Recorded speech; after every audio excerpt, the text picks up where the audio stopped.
So in your case, I assume that you're just going to brick it up then, Matt. Is that what you're suggesting there? Mine's already bricked up. There are no windows in my garage, so Okay. I just need to worry about my leaky garage door. So if anybody's that limp mass that you were talking about seems like something I need to. I don't know that I want to Google limp mass though. I might need a safe search filter. Got to be very careful. Very careful.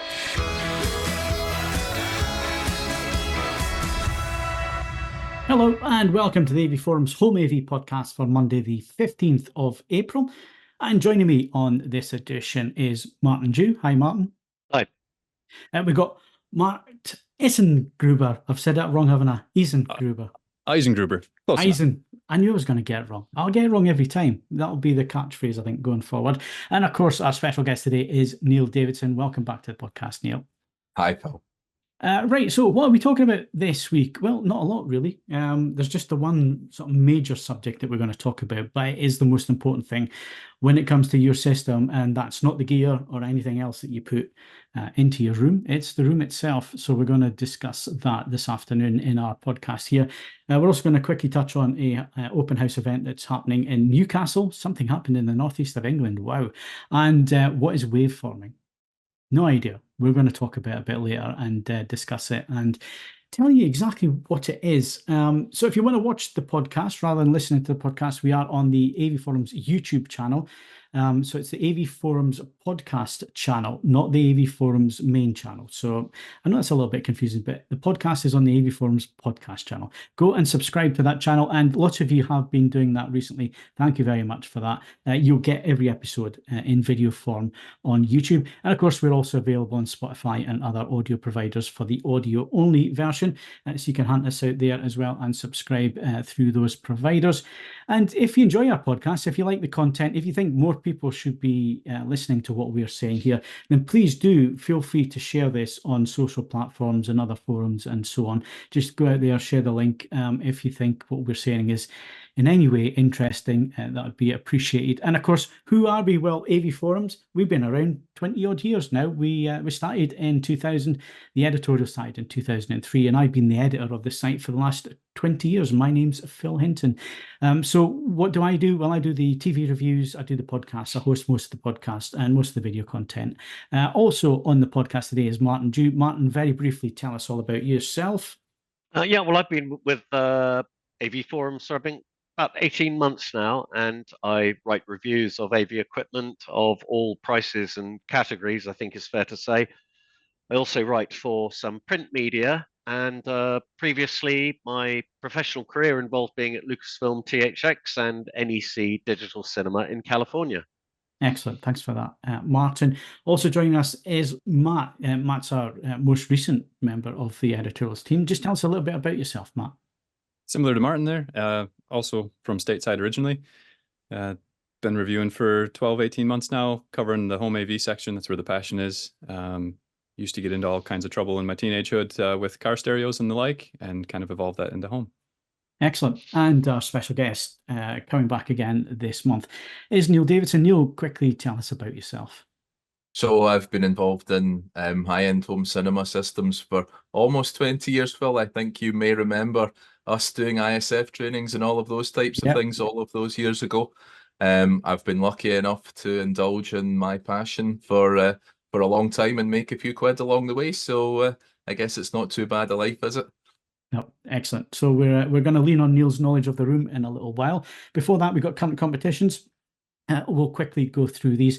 So you can win a set of KEF LXS2 LT wireless speakers. They're worth £899. That competition is open till Thursday, the 25th of April at 11:59. That is the only hardware competition we've got running at the moment, but it's a good one. So over to avforums.com/competitions to enter that. And to be eligible, you need to be an AV Forums member over 18, and you need to be resident in the UK. So essentially anybody in the UK apart from me can enter that.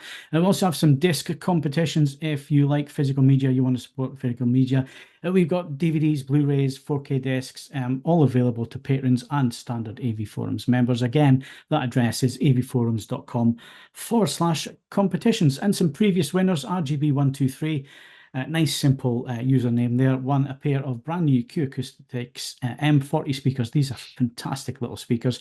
They were worth £749, courtesy of Peter Tyson. And Irritated Badger, he won a Valencia Tuscany LX Ultimate Luxury Onyx Cinema Seat. That's a mouthful. Worth £2,200. Well done to you. Some fantastic prizes there. And just quickly wrapping up on the housekeeping, new patrons. We got Jean Theobald, Yoz, and Callum Smith. Thank you guys for joining us, patrons. You guys support us on a regular basis. It really is appreciated. Thank you very much for that. And Matt Evans bought us a coffee. Thank you very much, Matt. That is appreciated. And all your support really is appreciated on the podcast here. And it helps us one day make a good one, hopefully, at some point. Right. So we also have the Q&A feedback from our last Home AV podcast, which seems like it was a long, long time ago. On the 18th of March, is home theatre dead? Was the subject line. It was a little bit clickbaity, but I think we actually discussed the subject of the title. Normally you get a clickbait title and then it's not relevant to what the title was, the content normally. We did answer that question. No, it's not dead, so you don't need to panic. We've had some feedback from THX 1138 UK. He basically says the rise of large and inexpensive flat panels has made the big home cinema screen experience far more accessible. That's absolutely right. We're going to get onto that in a little bit. I'm pretty sure of that. I mean, you can pick up a 98-inch TCL TV for, I think it was 1,900 quid. I think it's now 1,799. You can pick that up. Hasn't got mini LEDs or anything fancy on that TV, but you get Dolby Vision, you get about 400 nits brightness, and you get 98 inches for 1,799 quid. That's phenomenal. It also says that he doesn't see a big shift in the attitude of people who've dedicated cinema rooms, either downsizing and so on. He thinks that's still a thriving area of the hobby. And I guess, again, I think that comes down to demographics. Maybe there, Neil. I think maybe certain people at certain points in the hobby maybe approach it in different ways. Yeah, I think that's fair. I mean, we're all at different stages in our lives, and we were discussing earlier, there's been some interesting debate around that. I think I'm probably more attuned to that since our discussion. You know, what is home theatre now? It's changed. You know, you don't need that big dedicated room to fit all of the gear in. You can put a nice big flat panel and a good sounding soundbar, and honestly, yeah, that's a very exciting and accessible media experience for a lot of us now. I certainly wouldn't be the one that looked down on that in any way. That's still a great experience. Yeah. And go on. Well, I was going to say, and that's really created an entryway which I think brings a lot of people into this without even realizing that they've become into it. And of course, you know, it's still a relatively small percentage that go further with that whole thing. But yeah, we've all got to get hooked somehow, don't we? Yeah, but I mean, you're probably like me and probably like Martin as well. And I don't want to speak for Matt, but I mean, for me, it was Nikon stereo into the back of the hi-fi, then a Laserdisc player, then a ProLogic amplifier. So yeah, it kind of builds and builds. And if there's an easy access point for people into the hobby and they get hooked, then yeah, that's a very interesting point of view that I hadn't actually thought about there, Neil. Thank you. Another thing that THX 1138 said was the entry price for good quality projectors has definitely increased. He seems to think that a few years ago, a JVC projector, a good quality one, would be about £4,000. You're now talking £6,000 entry point. Is it a case of inflation there rather than the manufacturer pushing the prices up? I think, you know, I can remember when JVC projectors were at that price point, but I think everything's kind of moved up a notch, hasn't it, Neil, in terms of costs and manufacturing. Again, JVC, not a volume industry there in terms of projectors. That's still quite a niche market. Well, I don't know if I would necessarily agree with that statement either. So, of course, there's always inflation. You know, it's a long time since a JVC projector was 4,995, which I can also remember. But also in those days, you know, it was 1080p and it was a lamp and it was a lot of things that are different. The software was nowhere as sophisticated as it needs to be now. But then also, what we might perhaps consider to be a good projector also changed a lot. You know, there are a lot of other companies out there now that produce very, very accessible, very good quality stuff. Epson, fantastic products. A lot of Chinese brands, you see that now popping up, thanks to the LPD tech, pops up all over the forums. You know, I have a little projector that I use for outside that was 800 quid, and honestly, it entertains me every single time I use it. Maybe not a reference in terms of image quality, but it doesn't make it any less enjoyable.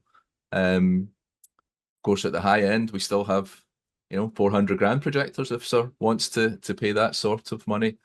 But that's a different thing altogether for a different application. So yeah, pretty much like everything, I guess your Whisper also costs a lot more these days for a lot less. So who's to decide? Yeah. I think also JVC moved away from that E-shift, that sort of hybrid technology, and obviously going to native panels is probably more of a... Yeah, that did see a significant increase in price, obviously, if you're going to native panels. And Sony were already there, so they had to compete. They had to. But as Neil says, you know, the Epsons are amazing price performance models. You know, the TW9400 and the LS12000, fantastic models, and also BenQ's 5700, I think it is. That's a very fine projector. So, you know. Yeah, no, I looked at the, I think it was a W4000. I looked at BenQ last year. It comes calibrated out the factory. It comes with a document that shows you that they measured it and calibrated as it was coming out the door. So yeah, there's some really good projectors out there. And his last comment was, for true enthusiasts, he says, a projector's cinematic experience wins every time. And it's something we've said, and I've certainly said it a number of times on the podcast. You can't beat a reflected projected image in terms of cinema. That is cinema. That's what we all know is cinema. So moving on from some of the Q&A. So Toon Army says, thanks gents for an interesting listen. A key aspect in his opinion is the ability for potential customers to experience the equipment and setups in custom installations before they make an informed decision. Up until recent years, there's been a limited opportunity to see various setups at the Bristol show. However, that's more audio focused nowadays. And even before then, there was the odd place where you could see an installer's setup, but it seems to be very limited these days. And he seems to be of the opinion that more people would like to see that. And of course, we've got Neil on the podcast. Neil, your deal to custom installers, how do people get to witness these systems in person and before they make their decisions? Well, I think that's one of the things that's very interesting. Having previously owned my own very, very expensive showroom, it is a huge cost to maintain these things. And it's different from hi-fi, where you can have 10 pairs of speakers and you can rotate them and all the rest of the stuff. And in a cinema, you're installing high-end gear and it's there. You're not going to swap it out without ripping the whole room apart. However, the good news is that there are places that people can experience this stuff. Distributors often throughout the UK, I can think of 5, 6, 7 very high-end cinemas that people can go to. But I think that one of the most interesting things now, and it's perhaps where Europe has lagged behind the US, is integrators now are really getting back to doing showrooms. In the US, it's amazing to me when I go over there. And remember, I've been doing this a long time, and I go into some of the showrooms purely for home cinema.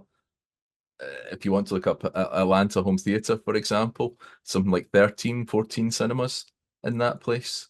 There's nothing like that in the UK, but there are more and more of them starting to be done, which are for normal consumers. I think also one of the things that's changed with respect to that, a lot of CI guys were really smart home and home cinema. And you're really starting to see a move now where people tend to specialize either in one or the other. Of course, they have to know a bit about both subjects. But if you're really setting yourself out as a cinema company, of course, you're anxious to put on a showroom that lets the client see what you can do for them. So there are more and more opportunities for people to see that stuff than, I think honestly ever there used to be. I think on the forum side as well, the community is starting to open their doors more. So like I know I've been to 2 or 3 different community member cinemas, right, where they just said, hey, do you want to come over and watch a film kind of thing? And that's a much more informal, but it still gives you that exposure to that degree of systems. Like I think both owners had Trinnovs, for instance. So you get exposed to that higher end kit, and that's why they're opening their doors, right? So I think there's both angles. There's a lot more opportunity than I think what people have. You just got to ask the right question. Yeah. And then the final Q&A was, it's more of an opinion as well, that they think, Captain Ron thinks that 4K UST projectors are starting to gain traction. They're seriously capable models, not megabucks. And again, it's a solution that could work in various living room setups, media room setups. The only thing with that, and the only thing I would say, given the time that I've spent with these units, is you need a screen. Don't buy one of these UST projectors and just point it at a white wall. The first thing you'll notice is that your wall is not flat. As soon as you turn the projector on, you're going to notice all sorts of imperfections in your wall that you thought was really smooth.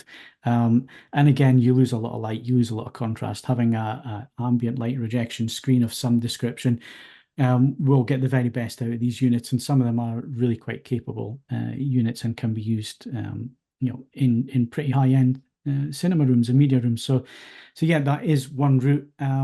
Just like I say, think about it, and an ALR screen is an absolute must for something like that. Right, so that's all the Q&As. Lots of those in, lots of them that we didn't get around to answering as well, because time is short on the podcast.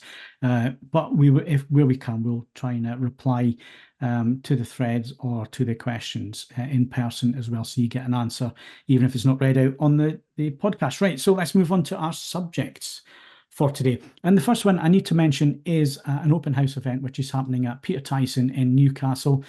They have a fantastic facility there. You walk into this and it's like a TARDIS. You think you're walking into a shop unit.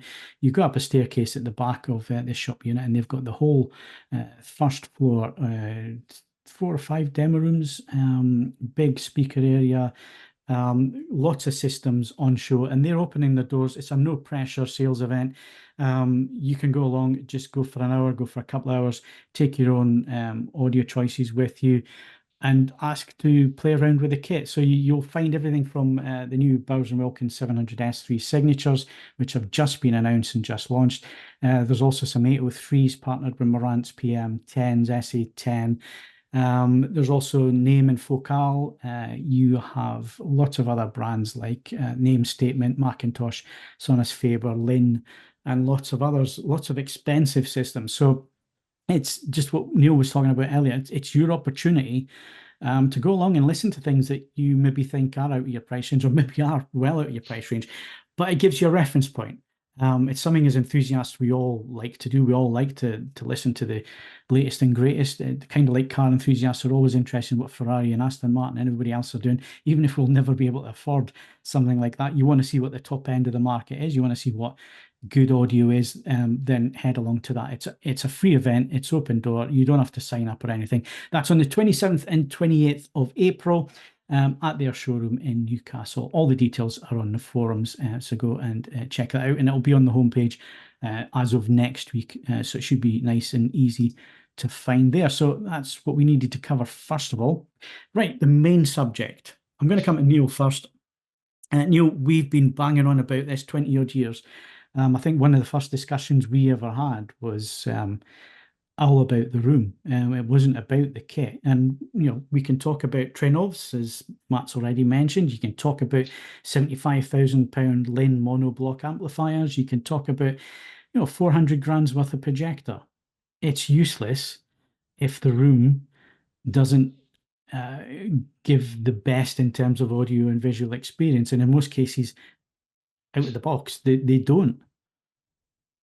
Yeah, well, as you say, we've been talking about it for a long time, Phil. So, one of these days, I guess people will catch up to this subject.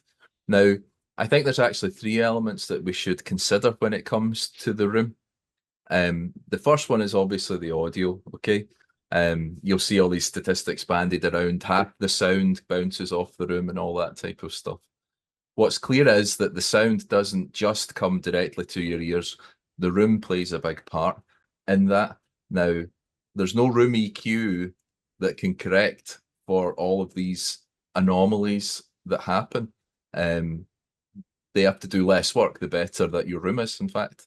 It's what always happens. So acoustically, that's the first thing you want to consider. The second thing that you will have to consider is related to video, and talk about reflection, contrast levels, all of that type of stuff. They're also very, very important points. But for me, one of the things that's become much more relevant for me in my professional life, and I think more and more for users, is the aesthetic of the room. Now, if you want the very best technical performance, of course, you will have that discussion about which velvet is the blackest velvet, and how to minimize the seams and all the rest of it. And I appreciate people who go to that level, but simply not aesthetically pleasing. Okay. Now, if you are ever lucky enough to go into a beautifully designed room with wonderful craftsmanship that just has light to die for, the minute of theatre when you step into that space, honestly, is almost, in many cases, the best thing about the whole project. So if you can do that magical thing of combine not just the technical performance, but the aesthetic performance as well, that's when you elevate into something really, truly incredible.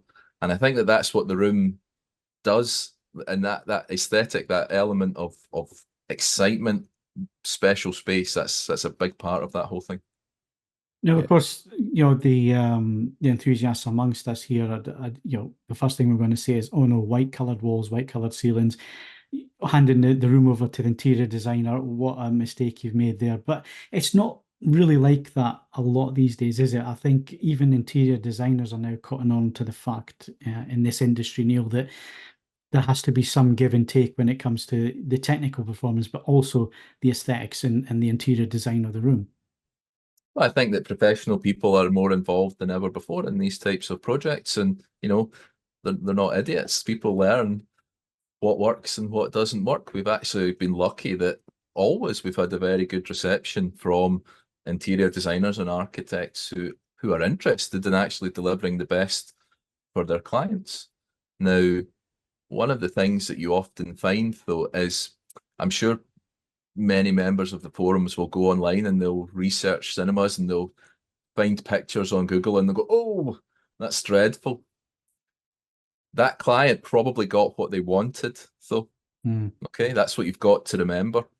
Now, there does come a point where if that guy or gal wants a cinema that's a beautiful white room, technically, you're going to do your best to tell them not to. But if that's what they want, is it better to let them have that? Or is it better to fight a fight and give them something that they don't like at the end of it? Okay. So that's where that point is very, very important about the aesthetics. For many people, that in fact can be just as important as the technical result in the room. Because if they hate the room, they ain't going to go into it anyway. It doesn't matter how technically performant it is. However, of course, you always want to try and do your best to help make sure the material choices and the fabrics and the colors, etc., are optimized as much as possible. Yeah. So let's dial it back then. Let's put ourselves in the position of our listeners out there. There's various rooms that they may want to put their system into. It may be a living room. In most cases, it will be a living room. There's very few people out there, I think, have actual dedicated spaces that can be used as a home cinema. So from that point of view, Matt, let's take your living room, for example, or your theatre room. Tell us a little bit about that and some of the issues that you've had to overcome in terms of putting that room together and your system. Oh yeah, all of them is the answer. All the issues. I think my room is actually very badly acoustically designed. So going back to what Neil was saying, it's got hard tile floor. It's got 3 sets of French doors and a window. So I've got almost a panel of glass on every wall besides the wall that the television's on. I've got a pool table that sits behind me, so I can't do the 2/3 rule on the seating. So I'm actually in the front third of the room instead of the back, which means that my rear surrounds have to be set quite close, like quite high on the gain compared to the front soundstage. So it compromises all around on a lot of that stuff. I got really bad RT60 when I measure it. So clap echo for those that don't know that. So it, and I try and treat some of these things. But yeah, it was a compromised room to begin with, and I've just tried to, you know, add the carpet, add the treatment at the first reflections, do what I can.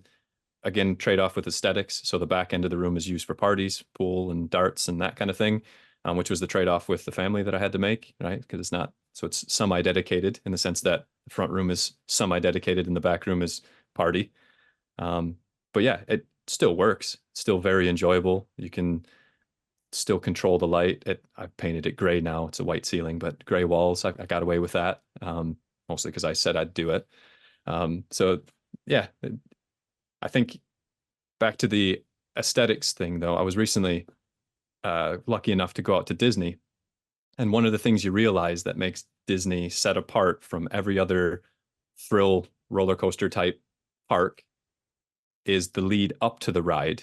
It's like a ride within itself, and that's all the aesthetic. So for instance, the Tron ride, which if you ever go to Disney and you're an adult, go on the Tron ride. It's amazing because you literally get bolted down in this motorcycle Tron light cycle thing, but it's the lead up to it. They play the movie soundtrack. It's all the Tron light cycle things and whatever in the full uniform, and it makes you feel like you are, you know, a digitized version of a Tron character.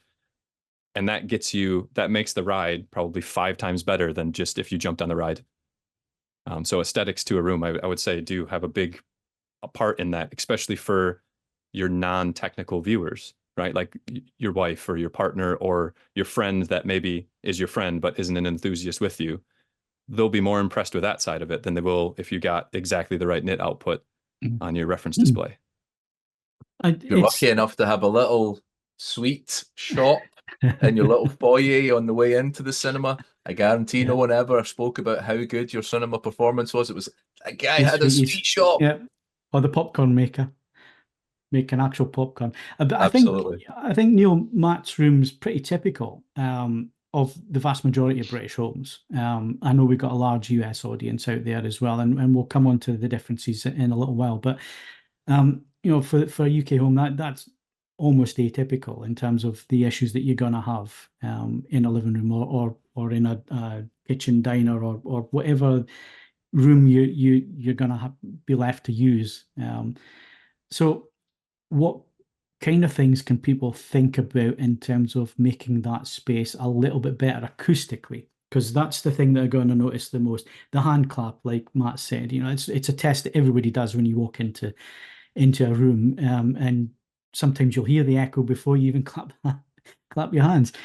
What are the things that people can be thinking about in terms of, you know, getting around some of these acoustical problems? And we're not talking about, you know, gluing some foam and shoving it on the walls. And it has to be a living space. It has to look nice. It has to be a usable room at the end of the day. We're not going to paint it black.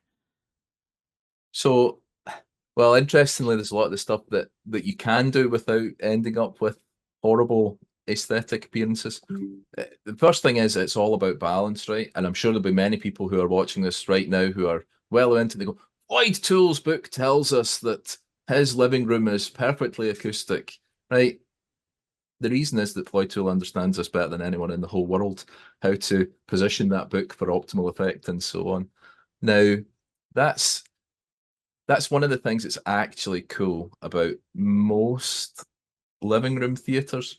Guess what? You have a big couch in it. You have a carpet or a big rug, most of us, in our living room spaces. It's already going a long way to helping the acoustics. The next thing that you look at is you look at the walls. Do you have shelves? Do you have a bookcase? Do you have something like that that removes the flatness? Because that flatness is where you get your echoes. Something that breaks that up. If you have shelves with all these ornaments on it, believe it or not, that's a valid acoustic design. People at Hot Toys will be like adding that to their listings now. They'll be doing testing on all of their models and so on to show how much acoustic benefit they bring. These are all things that are really valid and actually make a big difference. Not just when you're watching a movie, but when you're actually sitting in the room with friends or with your wife or whatever else, just conversing. And that's actually one of the best tests that you can do.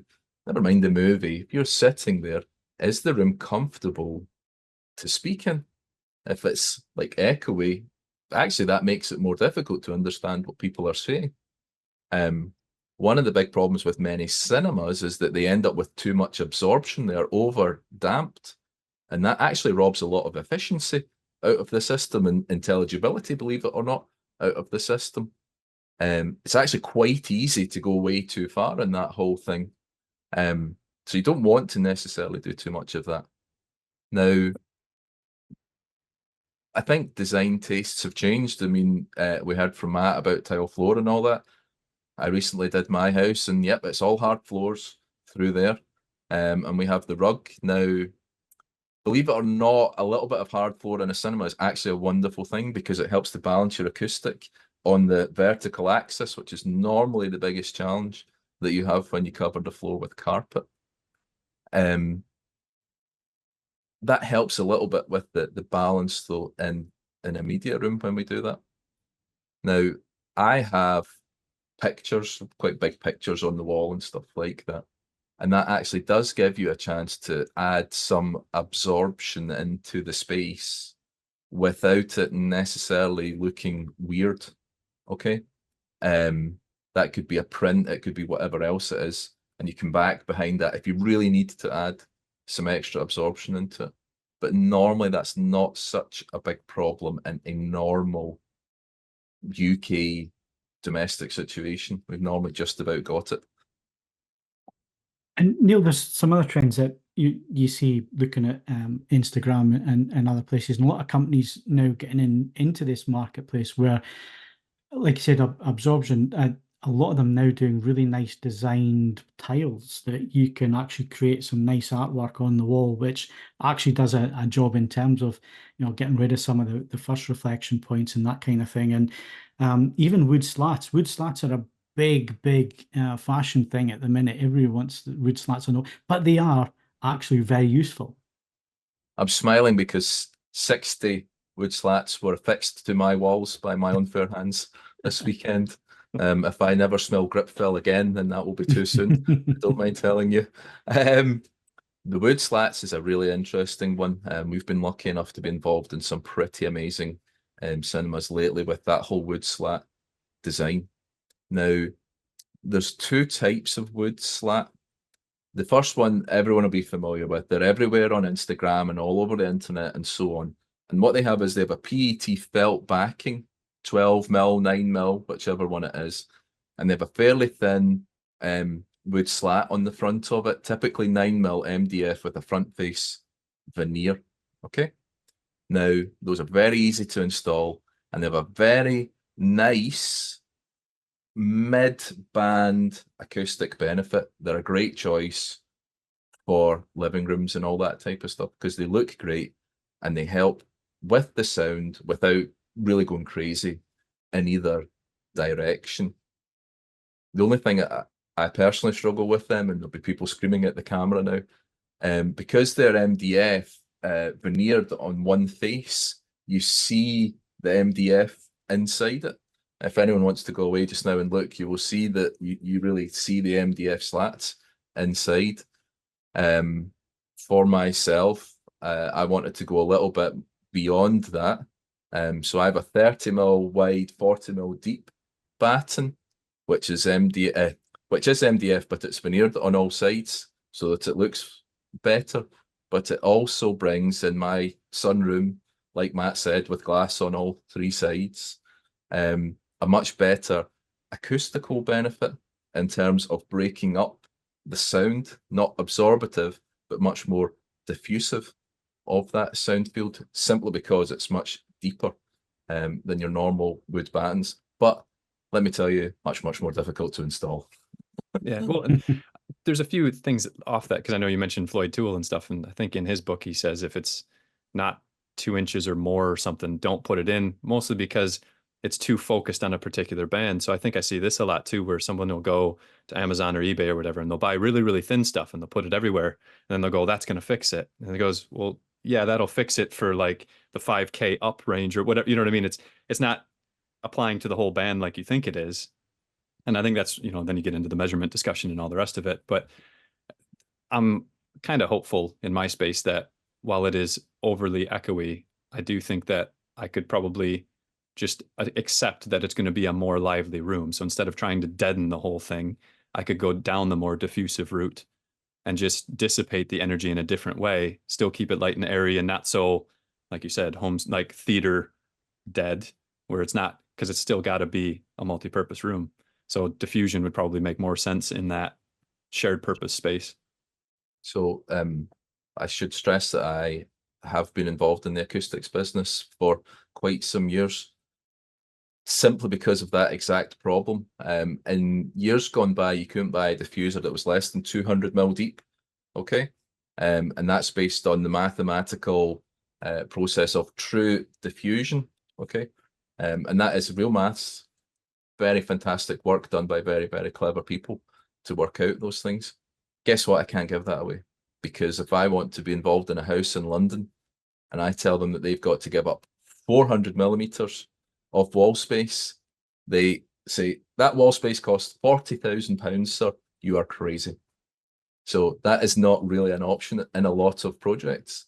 So we had to come up with a solution. Indeed, it's 50 mil or less deep. Now, you can do a lot of absorption in that space because there are tricks that you can do. The trick, and this is what misses in most theatres, is diffusion, is the scattering of the sound. Now, diffusion is a real thing, okay? And I always try to speak of diffusion in that mathematical sense, right? Where if you're really into that proper, yeah, you've got to accept that it's a deep product to deliver a truly diffuse sound field. But scattering the sound in a way that doesn't lobe is a different thing and is equally effective.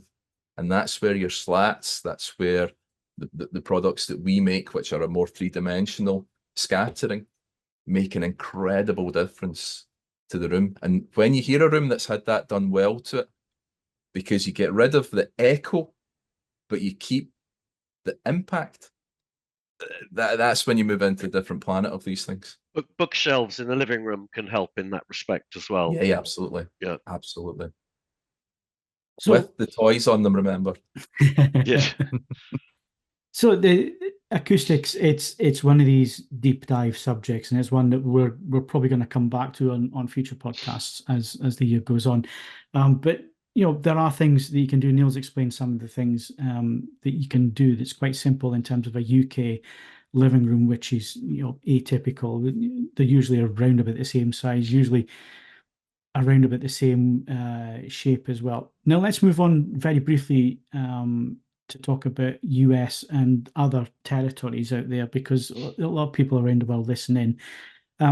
We're talking about bigger spaces, but we're also talking about rooms that have been built differently to most UK rooms. Most UK are brick and plaster and so on. US in particular have many different types of building techniques, Neil, and that can add to the issues. So there's actually two parts to that as well. So one is sound isolation, which we should always consider separate to acoustic treatment.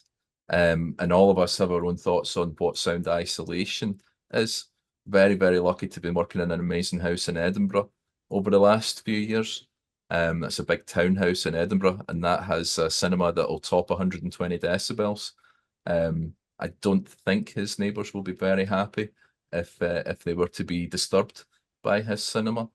I was amazed, even for me, how good the sound isolation is in that room, because you can just go out the single leaf door and you barely hear that cinema when it's in full action. So that was sound isolation.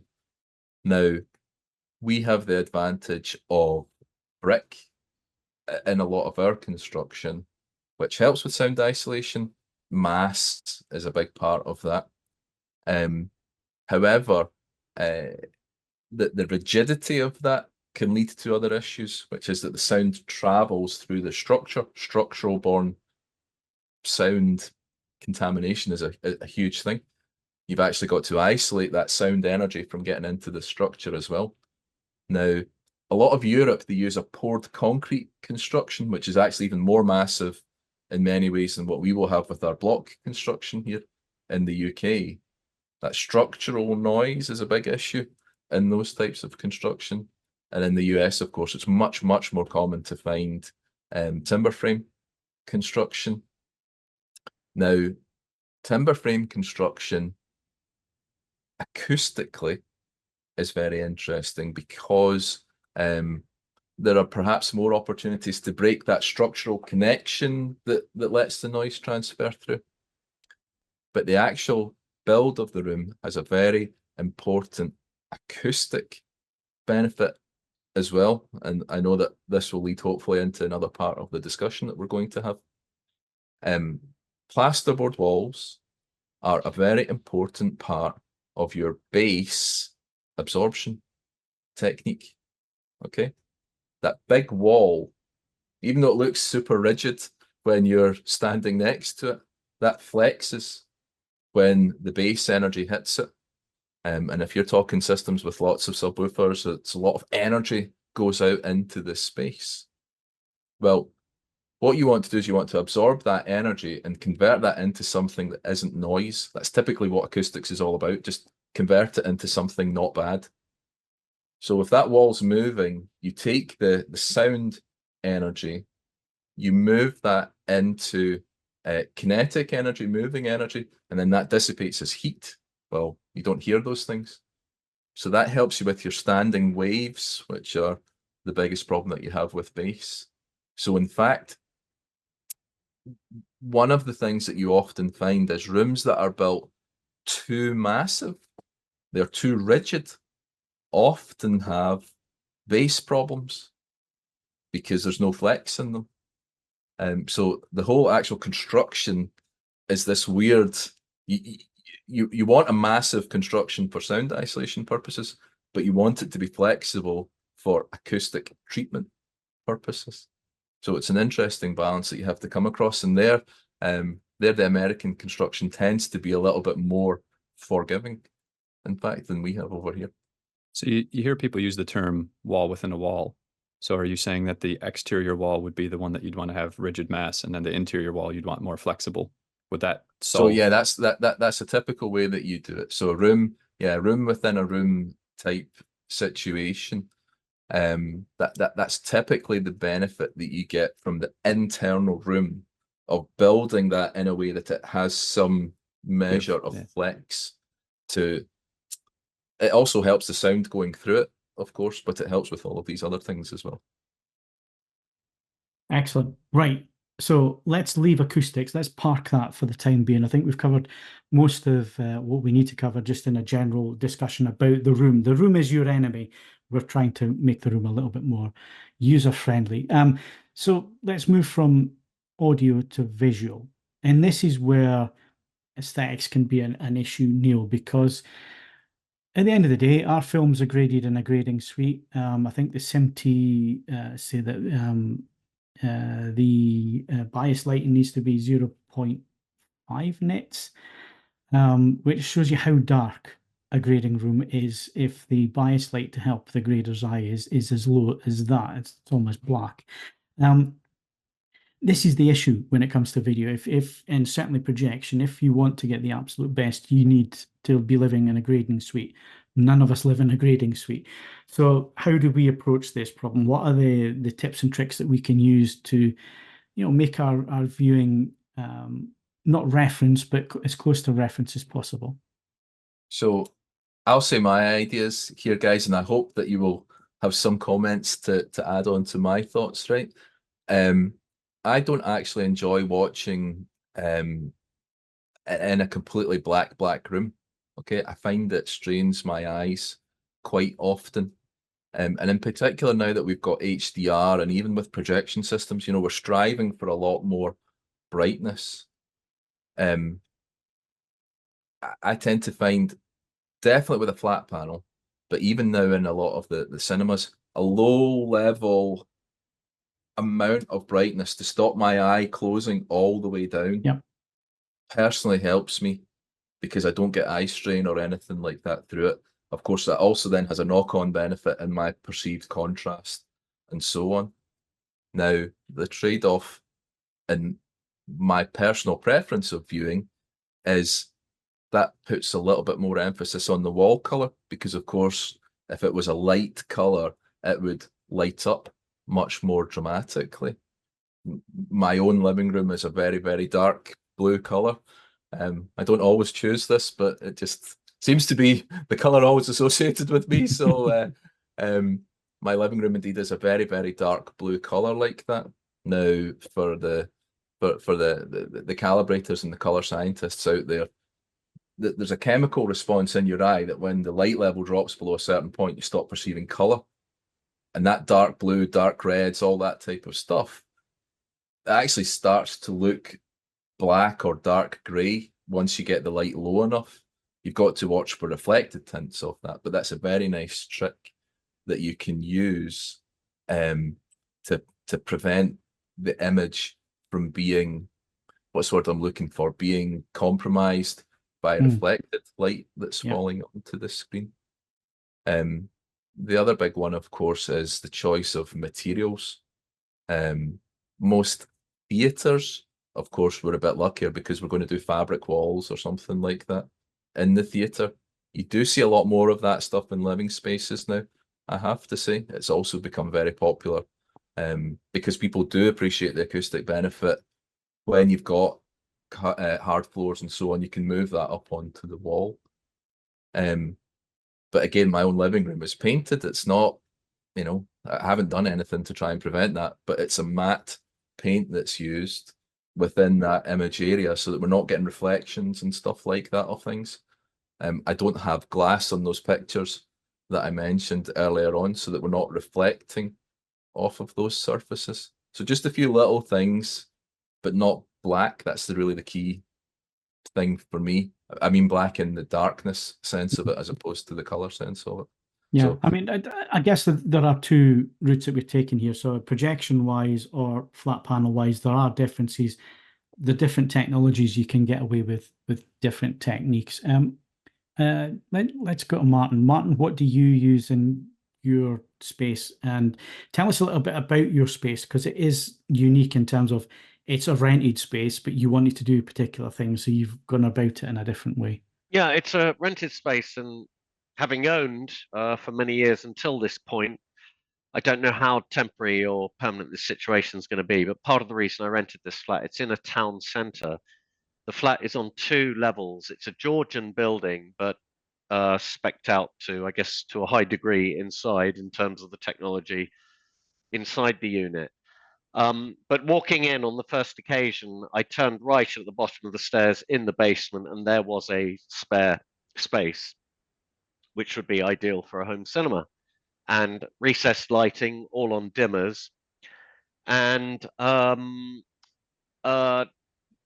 just seemed like it would be perfect. I mean, actually, even in terms of isolation, because this part of the building is Georgian, the walls are 18 inches thick, and also has been sound isolated to a very high degree. And actually, the construction company I spoke to when I moved in, they said they said it is the best sound isolated building in my town. So that was very nice to hear. But yeah, I mean, I knew that area was going to present challenges. Being a rented flat, obviously, I could not put a permanent fitted carpet down. But the landlady did agree to me putting a rug down. And so I had a rug fitted by a carpet company. So it looks like a fitted carpet, and it's perfect for running cables under because you can easily hide them. Also, of course, I would not be able to hang Dolby Atmos speakers from the ceiling. So I got a very experienced carpenter / craftsman in Henley, told him what my problem was. Henley's the town I live in. And he said, well, I can solve that for you. He said, I can build you a truss from which to hang your Dolby Atmos speakers. And of course, then that cage then also serves as somewhere upon which to hang the projector and also the screen.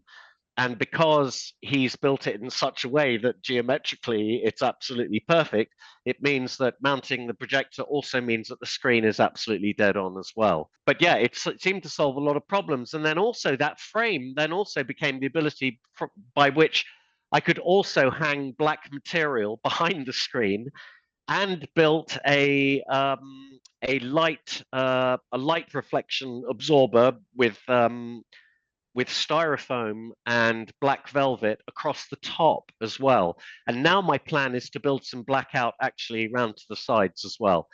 Then playing into all that, I've got the acoustical challenges. Of course, it's open backed, which means, yes, I do get long decay times apparently going back into the room. But Lingdorf's room perfect helps an awful lot to keep the sound centered into the seating area. It's funny, you even walk a few steps back from the back of the viewing area, and the energy of the sound just dissipates. And I think that's partly because of the efficacy of Lingdorf's Room Perfect. But I'm very happy with the sound I've got in there. Yes, of course, it could be improved. I can't do any acoustical panels, but I've got lots of soft furnishings in there. And I seem to get a nice sort of balance of absorption and diffusion, which I think is sort of hopefully the game. Yeah, and it's a unique approach. You know, rented property does throw up some challenges. You can't put things on the wall and so on. Well, you're not supposed to anyway. Yeah. So it's a neat solution that you've got there, and obviously using it as a professional workspace as well. It's yeah, I'm looking forward to seeing the photographs. Yeah, totally. And you know, it's best to have a good relationship with your landlord or landlady as well. And I think it's very good to be on sort of you know, open terms. I mean, you're effectively the caretaker of their property. Why not keep the dialogue lines open? And absolutely. in my particular case, my landlady seems very receptive and knows what I'm doing. So, you know. Yeah. Cool. Good stuff. So I guess in terms of vision, we can't go black. I think suggesting anything other than a dedicated room that you did something like that, people are just going to say, don't be silly and walk away, Neil, because like you say, at the end of the day, some of these rooms are more media rooms than theatre rooms, and they have to serve different purposes and so on. And I've got this interesting little thing on the go at the minute because I've just moved house. I've just moved into a new build now for many years, and you came round my place quite a number of times, Neil, over the years. In terms of, it was a room that we both knew very, very well. We'd measured it out. We'd done all the, you know, we knew where the room modes were. We knew exactly where to place speakers, and for me as a reviewer, that was great because it just meant swapping things out, and I didn't have to do a lot of remeasurement and so on. I knew how the room was going to behave. I knew as the speakers were coming into the room how they were going to work within that space, and it's great when you get to know your room like that. I've now got this. I now feel like I'm kind of lost a little bit because I'm now out of my comfort zone. I no longer have that room. I no longer have a dedicated theatre room, and I'm not going to have one in this new space. And obviously, what I do for a living is testing TVs, testing projectors, testing speakers.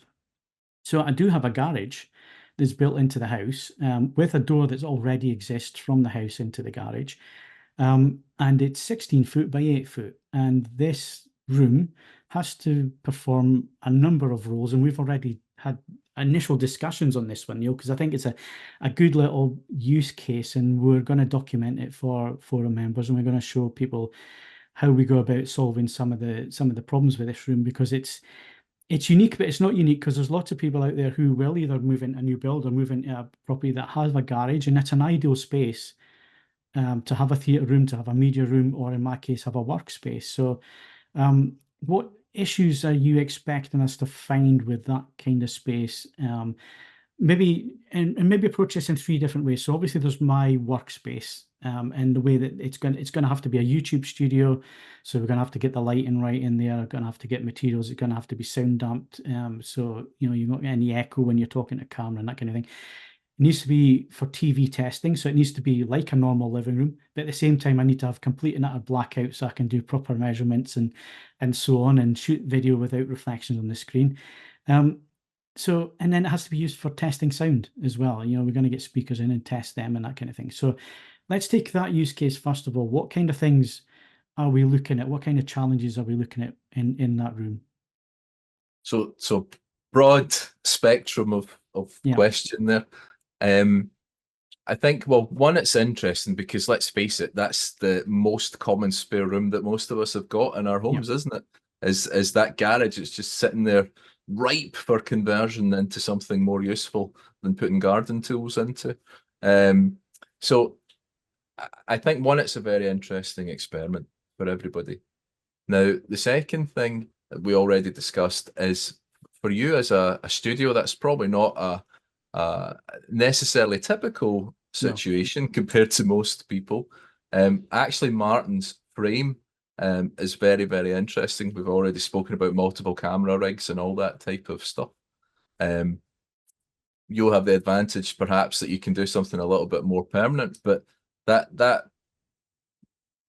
truss, for want of a better term of describing it, is actually a very flexible thing in a space like what you are looking to do, because it allows you to position a lot of things to be very efficient in your working life. I don't know if too many viewers of this will be thinking, yes, truss, that's the thing that I'm missing in my life. Hey, if you can get it past the wife, then it's a very, very efficient way of putting stuff onto walls and ceilings, I don't mind telling you. The next thing that we probably do want to discuss as well is in terms of the acoustics. And actually, Matt touched on this already. It would be easy to fall into the trap of eating up that valuable floor space by trying to do lots of complicated acoustical treatment. That shouldn't be a goal in that space. You just don't have a foot or 2 feet to lose off the width of that room. That would be crazy to do something like that. A mild acoustic treatment with some stretch fabric is going to do an amazing job of balancing the acoustics in that room for the multiple uses which you are doing. You've got to think that you'll be doing pieces to camera, therefore speech intelligibility and all of that type of stuff is equally as important as envelopment in a surround sense and so on. Now, our fabric gives us another advantage, which is typically it will not be reflective. Therefore, that will help you very much with video reviews, where instead of having to worry perhaps about paint reflections or anything interfering with what you're doing, you'll be able to avoid that. Now, one of the subjects, and I guess this is something that a lot of people doing a garage conversion will be considering, is do you block up the whole door or do you put a window in? Well, of course, that's always going to be dependent on personal circumstances and so on. But to me, it seems an awful shame to build a box room. You know, most of us spent all our time trying to get rid of box rooms in our homes. That window and letting natural light in when you're working is a very, very important thing. Scientifically, we could drift off into lighting discussions and so on at this minute in time, but we don't want to miss out on that. Therefore, there is going to have to be that discussion about the use of blinds in that space to block out the light, but then also as an acoustic product relative to the glass in the window. Now, that's also, I'm sure people will not be surprised to find, a very interesting subject in acoustics, because guess what? You've got big glass buildings and all that type of stuff that need to be acoustically treated. Now, you can actually do a sound isolated roller blind. That's a real thing that can be done. Needs a very powerful motor because they've got to be heavy, these things. But because they're heavy and they're a limp mass, that limp mass is good from an acoustic bass point of view. Perhaps what you prefer to do is something like what I actually have, which is the blinds that are, I can't even remember the word for it now, like a pleated blind. And that space, the air gap that gets created when those blinds drop down, it's good from a thermal perspective, but it's also good acoustically at protecting sound from being reflected off the windows. It's actually quite an efficient way of doing an acoustic treatment in a very harsh glass environment that's so common for us. Rather than doing a roller blind, you do these blinds that are pleated like that. So these are some of the things that we're going to have to consider, just a little bit of modeling around your use case, which is a little bit unique, but then the typical problems that you find when you do a garage conversion, and you want to make it useful. Now, we also just briefly touched on light there. One of the things that you often find with a garage conversion, even more so a north-facing garage conversion, is that they can be very dark, because you have that window right at one end normally. And normally what you're trying to do is at the other end of the room or you end up with a TV like facing that window at the back there. So light is actually quite important in that whole thing. Again, it's something that's integrated into my house. We have the lights on most of the time on that north facing side, low level and all the rest of it, but it balances the movement, if you like, through the space. It keeps a consistency of light level that's quite important to make the room feel a bit more natural as you're moving around in it. Yeah. So those are all, that whole thing's going to be properly documented, and we'll go through it and we'll discuss some of the items that we do find.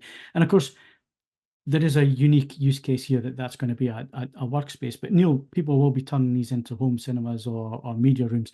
So what are the differences there in terms of what I'm proposing to do? Where can they get the best practice in terms of using a space like that? Like you say, you always want light coming in. I think I don't know what the other guys think, but I'm definitely putting a window in with it being a workspace and so on. But even if it was a theatre room, Matt, would you put the window in for when it's not being used as a theatre, or would you block the whole thing out?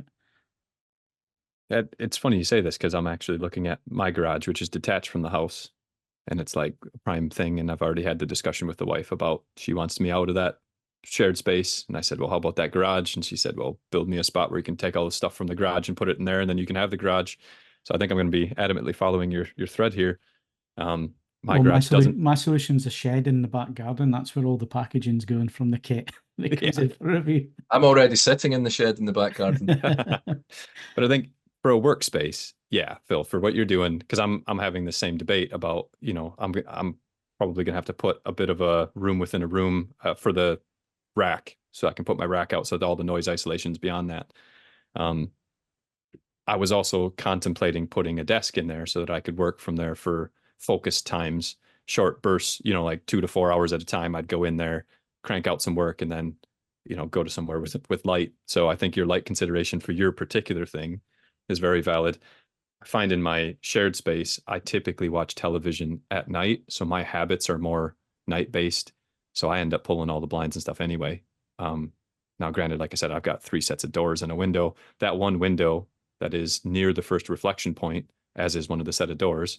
Well, the one set of doors, I've got an actual panel that's like a standalone panel that I can move around. But the other one's the honeycomb, or whatever I think it was the term you were describing about those shades, and that goes down, and I leave that down 24/7. That never gets raised. So I think it depends on your habits and your intention for the room, which I think is something that is a word we don't often use enough, which goes back to aesthetics and all the rest of it. Is what is your intention for the room? Because I think you're spot on, Neil, with what you said. Is a lot of times we go and look at somebody else's room and go, well, that doesn't work. And it's like, yeah, but what was their intention? Because it's just like a product that we review. If you understand the intention, a lot of times it makes clear the design choices as you go. So Phil, I think for your thing, yeah, I'd definitely say a window, because you can always still control the light via another mean, but to not have the light to control in the first place, I think you'd probably regret. So in your case, I assume that you're just going to brick it up then, Matt. Is that what you're suggesting? Mine's already bricked up. There are no windows in my garage, so okay. I just need to worry about my leaky garage door. So if anybody's that limp mass that you were talking about seems like something I need to. I don't know that I want to Google limp mass though. I might need a safe search filter. Got to be very careful. Very careful. Yeah. So I guess what we're saying is we don't need a black hole for rooms. It's all down to use case. Decide what you're going to do in your room if you're not already in the room that you're going to use. Think about how you're going to use that space. Think about the potential problems that you may have. Seek out help. There's lots of help on the forums. You've got a whole DIY and professional section in terms of building rooms, building cinemas, and all that kind of thing. Of course, on the podcast here on the Home AV podcast, we got the likes of Neil. We're going to have other experts on. They'll give you all their knowledge, all their expertise. They'll answer your questions. And like I say, we're going to be putting together my sort of home working space, workroom, but there'll be lots of things within that that are going to be incredibly pertinent to what you may be doing in your workspace. Matt's going to be continuing the negotiations and hopefully starting his build soon, so we'll definitely cover that as well. And of course, we'll have a look at what Martin's done in his solution in terms of how he's gotten around the issue of rented accommodation, and lots of us live in rented accommodation as well. So that's going to be useful to you. Any final thoughts on this one before we go quickly to waveforming, Neil, in terms of, you know, walking into the room or the room that's already being used? How can we get people thinking a little bit more about that and how they improve it? Well, I think a lot of what you've said, it's actually kind of common sense, right? And that often sounds like insulting when you say that to people. But if you look at your space, you know, if you put a light, for example, and you point that in the direction of the TV, that's obviously going to be negative. If you put a glass panel behind your head, that's very reflective. These are fairly easy things to avoid for people when they sit down. And I think that, Matt, you were dead on there. You know, you've got to think about what's the usage of that space. I have to be honest, I was extremely fortunate when I did my build recently, because I had people in my own team who could completely render my entire house for me, and we could model every bit of it in 3D.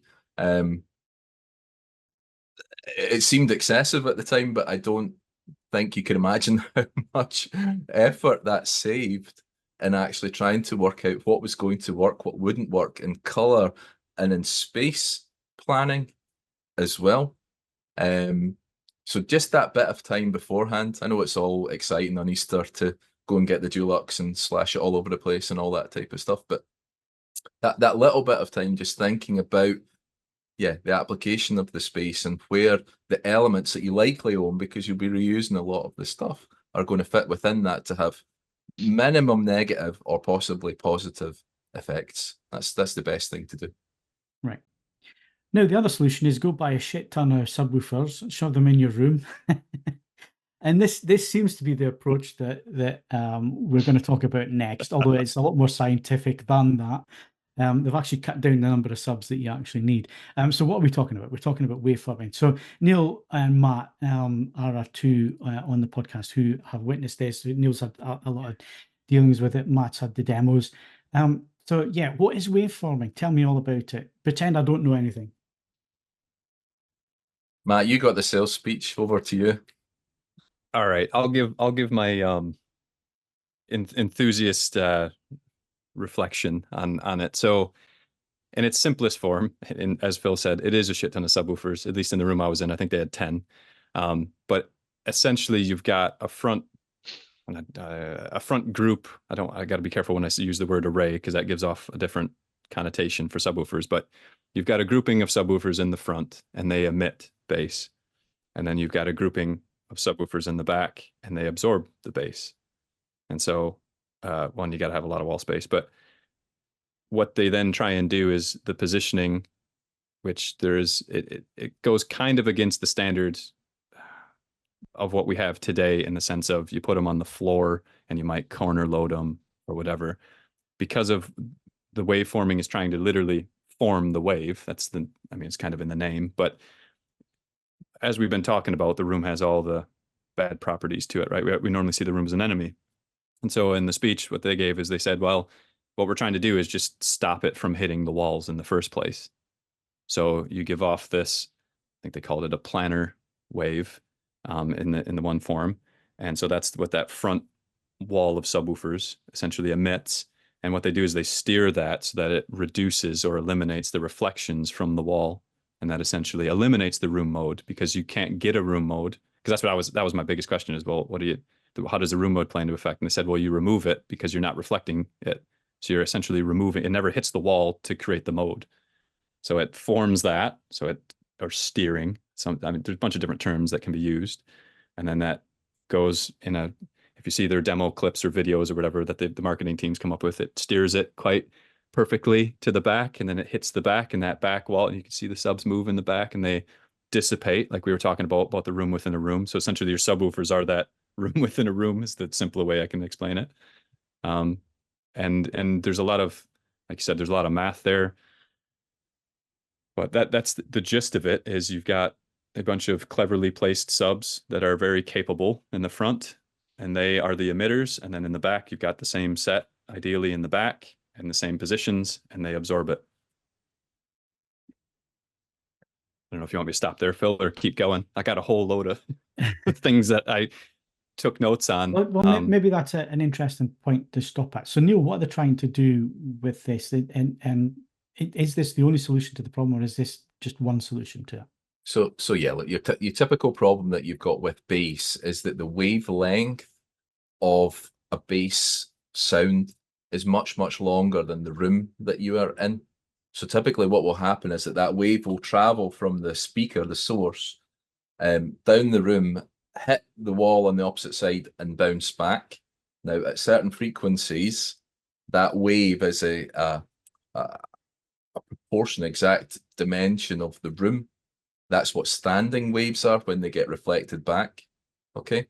Now, what that does is that causes peaks or dips at known locations within the room at certain frequencies, all based on the room dimensions. Okay. Now, what waveforming is, it's a very clever way of doing a form of active acoustic treatment, where it uses the subs at the front and at the back. Yeah, the movement of that sub is effectively an active sound absorber as well as an emitter. That's kind of the clever part about the whole thing. Now, is that the only approach? I have to be very careful because we're all friends with those guys and all that type of stuff. So, of course, that's not the only approach. I mean, we've been doing multiple subwoofer systems for many years, and I have to tell you, the fundamental underlying physics of those things did not change because a new and super cool technology came to the marketplace. I was in a room with 4 subwoofers just the other day, which was designed on particular principles that we've been using for many years. And guess what? It still worked absolutely flawlessly as expected because the physics didn't change. However, it did require a fair bit of modeling up front to make sure it would do as expected. And I think for me, that's the thing, that waveforming does also require some modeling, but it's also an opportunity to sell quite a lot of subwoofers. Mm-hmm. If you can do it, why not? It's cool. Why wouldn't you do it? And I think that there is a lot of that with that technology. So why not? It is also true that they are adding more and more technology into that as they sort of mature that system. Not the only way of getting good bass in a room at any place. Very cool, and definitely benefits you if you're in the fortunate position that you can have as many subs as you want. That's for sure. Yeah, at least in today's state, because it did say in the demo that obviously Trinnov has got a customer base. So if you think about their products, they've got the Altitude 32 and the Altitude 16, right? So they're naturally going to start with their customers that have the high channel count, large installation, like that Pulse Cinema room that I was in. So they're going to start with that, and they were talking about the planar wave, and that requires a certain amount of subwoofers. I think I don't know if 6 was the minimum or 10 or whatever it was. It was a large number, larger than what you would typically fit in like a room like mine. Like I've just put 4 in. I don't know how I got the agreement to get 4 in. I got lucky, is all I can say. But for the Altitude 16 users that were there, I think they were thinking like, well, does that mean I got to go double my sub count? And the answer is, well, if you want to do the planar wave, yes, but there's a conical version that's supposed to be coming out that is much more wallet friendly. Let's put it that way. So you can do it with 4 essentially. And obviously the benefits won't be as great because there's a whole height positioning thing and all the rest of it. Like you said, I think it's quite a complex answer. The thing that I found really impressive about it though was, well, one, they did a demo 50 hertz, which was a natural null in the room. And so they made you walk around so they just put a sine wave on 50 hertz and you're walking around the room and you can hear it instantly, right? Which is eye-opening for some people who have never done null tests like that. But then when they turned it on— One of the coolest demos in cinema, incidentally, is a demo like that. Yeah. So then they flicked it on and they said, right now go walk around the room again. And it was amazing, actually, the difference. So if there was a 6 to 10 dB swing, right, twice as loud, 3 times as loud swing in a null, and then you walk to that same null, there maybe was a 1 to 3 decibel swing, right? It did fill it in, so to speak, which is quite amazing from an acoustical perspective. The other thing that I thought was interesting that actually got downplayed a lot was their ability to control the decay. So, which I found interesting, and I don't know how, you have to correct me if I'm getting this wrong, but if you're not exciting the room and you know, because you're not hitting that wall, and your speakers are doing all the emitting and absorbing. That means you can also control how much of that they're doing. So they, and again, I'm going to use terms that probably aren't the right adjectives, but it was essentially like the difference between dry or tight bass compared to wet or sloppy bass. And it was like a dial, like a slider. And I actually asked the guy, I said, well, we're in this dial. Did you put it for this demo? And he said, oh, I put it smack bang in the middle. I was like, oh, okay. So I thought that was interesting. It gives you a slightly different level of control because it's active, like you said, whereas room treatment is passive. I think it's a little more forgiving or a little bit more configurable. So maybe for the tweakers out there, interesting. So all of the things, and you precisely hit it there, Matt, all of the things in terms of EQ are all possible to do with a typical. You can get most of the way with 2 subs, right? If you're prepared to model the room. 4 subs will get you really, really a lot of the way. We typically don't need to go more than that from an acoustical perspective. That element of wetness, dryness in the bass, that's where you move to the benefits of doing it in the active domain. And there's lots of different ways that you can do that. Okay, if you know the impulse response of the speaker in the room, there's pre-correction that you can do on the impulse response. That's basically what all room correction systems are doing. And there's been 1,000,001 super cool correction techniques and pre-ringing and post-ringing and 1,000,001 different things that you want to say that people have done. The thing that you've got is control. And I think that's, if you look at what Trinnov have got, the power and the literal CPU processing power of their platform is the thing that sets that solution apart. Because when they get cool ideas, and I'm lucky enough to have known Arnaud Leboire for quite a number of years as well, very, very, very, very clever man. When he gets an idea, he has the CPU processing power to implement that in a way probably that no one else is able to do. So that whole idea of wet, dry, that's about controlling the movement, the start-stopness of the bass. Now you can imagine, how do you do that on a driver? Well, you have to know, like, how much did that wobble about, basically? Yeah, the excursion limits of the driver itself. Yeah. But when you put that impulse into it, did it go and come back, or did it go? And you can do a lot if you know that to correct for that. That's what calibration is. It's correcting for these anomalies, and that's the real power of that whole thing, is that you can tune in how much stopping you want. Now, that's one thing. Here I'll make a gross generalization. Our American friends with their giant theaters and 200 subs that they're already used to, you tend to find American cinemas have got the most overblown wobbly bass ever. Gross generalization, I know, but that's my experience of quite a few of them. They love it. Why not? Okay. We are much, much more used over here to that tight bass, and maybe it's because we just got little subs and all the rest of it. They're tight, you know, they've got that good stoppability. That's really one of the balancing points I think that technology can do, is that it lets you really dial to taste between those two elements. Yeah. And I think one of the things that's also, you know, you talk about starting with the building blocks and how it might compare to other technologies and things. And with all room correction software, as with most things in life, you got to have good inputs to expect a good output. And this is where I see, like, you look at the Trinnov microphone and the expense of that microphone and the sophistication of that microphone. That is the most sophisticated microphone I've ever seen, right? Now, I'm not saying that Dirac can't do it, or Lindoff, you know what I mean? Like all these other companies that have room correction software.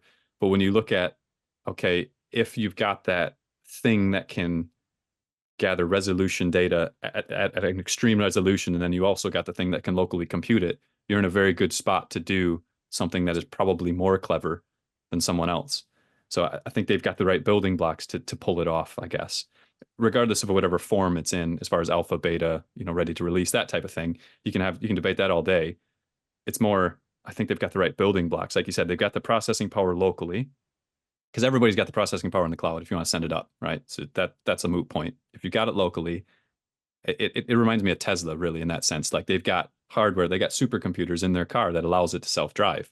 Now, can other cars self-drive? Yes. Can't make the windscreen wipers work, though. No, it's shitty. I know, I got one, and it's super bad. That's the #1 annoyance with me. But it's funny that you noticed that too. It's a common Tesla thing that window wiper sensors suck. Yeah, Elon Musk needs to sort that.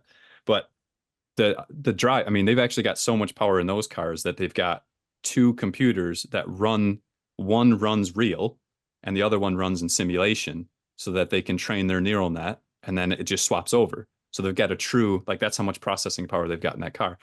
Trinnov is very similar in this sense, where they've got all that local processing power and they've got really good inputs, because let's face it, if you hooked up, like, say, a standard Odyssey mic, the little one that comes in the box, and you tried to do measurements for waveforming and you fed it to the Trinnov, you would not get good results, because the accuracy that it could measure that Xmax of that driver would not be very good. So that's where I think some of the stuff, like you said, it's all building off fundamental principles, and now they're getting to that higher level of sophistication with the room correction. Sorry, I just moving around here because I also wanted to show, because Matt called out something very interesting there. Let me show you what I use these days when I'm measuring. He's going to put out an Odyssey mic now just to make me. No, I don't have the money for this will that. be something special, no, Neil. That is a MiniDSP UMIK X. Okay, so that actually has 4 measurement points on it. And what you do is you daisy chain those together. So in the old days, we used to have to carry around like 20 condenser mics if we were going to do spatial measurements and stuff like that. Now you can have 16 of these bad boys connected together off one little interface that size. Now, for anyone not familiar with the Trinnov mic, because that's what we're talking about, a Trinnov mic has 3 measurement points, and I don't have one in here, unfortunately. It's in my car, in my Tesla, so no chance in the rain outside today. The thing of the Trinnov microphone is, when you align that, it has a directional awareness that no other measurement system has, because it can use the time difference between the sounds arriving at those different microphones to work out both azimuth and rotation of that speaker. So therefore it can work out where in space it is. I can't do that with my little UMIK X mic, but for enthusiasts who are using the Room EQ Wizard and stuff like that, that's 700 quid that's worth spending. I don't mind telling you, one of those measurement systems, because it really transformed for me my whole measurement game. Much more efficient than it ever used to be, because you can get so much data. 16 measurements with 1 click.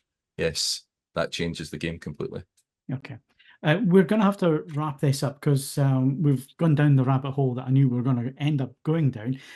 But the one question I forgot to ask, we've been talking about how it works and the principle and all the rest of it. Matt, what did it sound like? Actually, so mixed reviews. They played a Dolby Atmos song by Tiesto. I think it was called Boom. So if anybody wants to go look that up, I think you got to get it from Apple Music or whatever. That was a very impressive demo for that. What did it sound like beyond that? It sounded more even. It did what it said on the tin to a degree. There were certain people that said that it made them feel uncomfortable, which I thought was interesting. So I don't know if that's because of the way that it is changing the way, like the natural wave form.